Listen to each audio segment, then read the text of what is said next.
A single father of three met a stranger at a gas station who had forgotten his wallet and urgently needed help.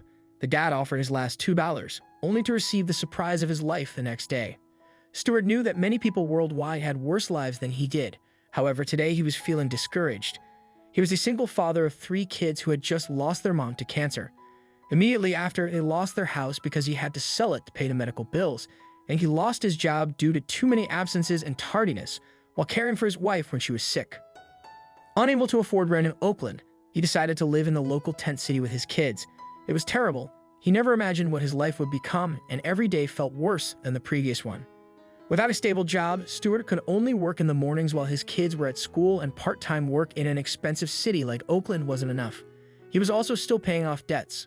A kind woman who lived in the tent next to them offered to watch the kids for an hour after school, but that wasn't enough. Stuart needed to find employment that would allow him to take the kids with him or offer him more flexibility, but everything felt hopeless. He just continued with his daily life, earning barely enough money to feed his kids. He often skipped meals to give them more. Today was a bit different. He got out of work and went to the nearest gas station. He had an extra $2, enough to buy himself a cheap hot dog before picking his children up from school.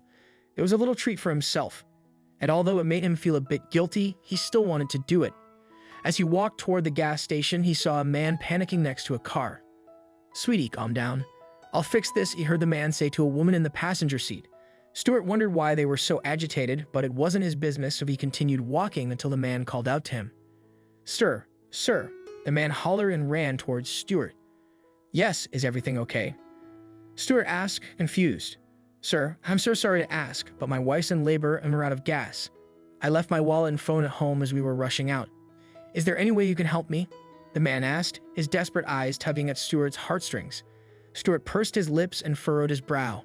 "Well, sir, I only have $2, but you can have it," Stuart finally said, reaching into his pocket and producing the bills. Thank you. That works.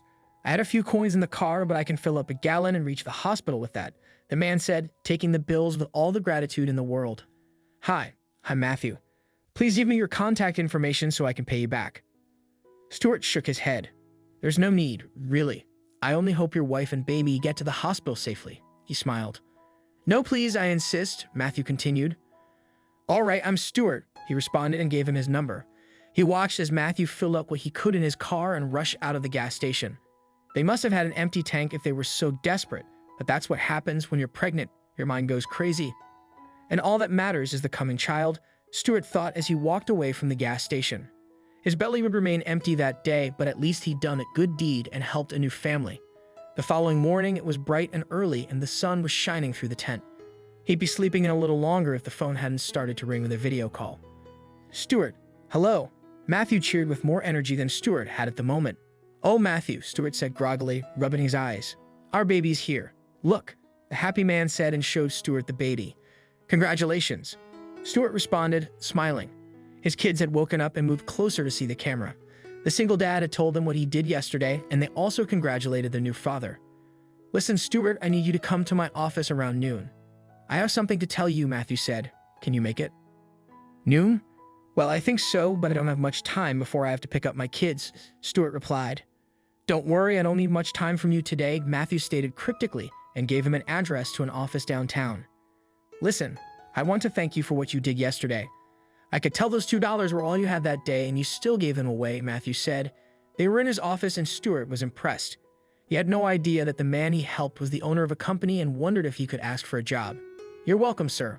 I'm a father, so I know what going through labor with your wife is like," Stuart said, grinning despite thinking of his late wife. "Tell me more about your life and your family," Matthew encouraged. After hesitating for a few seconds, Stuart told him everything, including his struggles with his wife's illness, her death, losing their house, and their current living situation. "And now I can only work part-time because I have to watch my kids. We've not been approved for some government help, so it's been crazy too," Stuart finished, biting his lip. "You managed a company before?" "Yeah, I was the senior regional manager of my previous job, but I couldn't keep up when my wife got sick," he confirmed. "How about this? Manage this company?" Matthew said matter-of-factly. "What? I can't do that. My kids, look at me. I'm nothing. We'll work something out." "What kind of management position is it?" Stuart asked, intrigued. This offer was more than he could have hoped for. "Actually, I want you to be the new owner. I'm expanding and I desperately need a partner. We'll be co-owners. I like your attitude, and I have a great gut feeling about people. What do you say? Matthew offered, and Stuart's mouth dropped. What can I say? I can't turn down such an offer. But wouldn't a partner with money be better? Stuart asked, flabbergasted by the entire offer. Money? You know that a rich man in a luxury Lexus refused to give me just a few dollars for gas before you came along, Matthew revealed, raising an eyebrow. A few dollars that wouldn't have even made a dent in his bank account. But you gave me all you had to eat that day. That means more to me than any money some Rondo could invest. I don't want new money. I want to add more soul to my business. I want you. Thank you, Stuart said breathlessly. He couldn't believe it, but Matthew smiled and shook his hand. Soon he started working, and as one of the new owners, he was allowed to bring his children to the office. He found an excellent apartment for his family soon enough, as Matthew gave him an advance on his great salary, and everything seemed to settle. Afterward, he assisted others in the tent city in finding better jobs, including the neighbor who frequently helped him with childcare.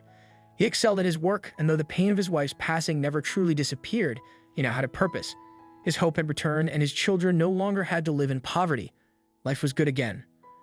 What do you think of this story? Let us know in the comment section. I hope you like this story. Please give it a thumbs up and share it with your loved ones.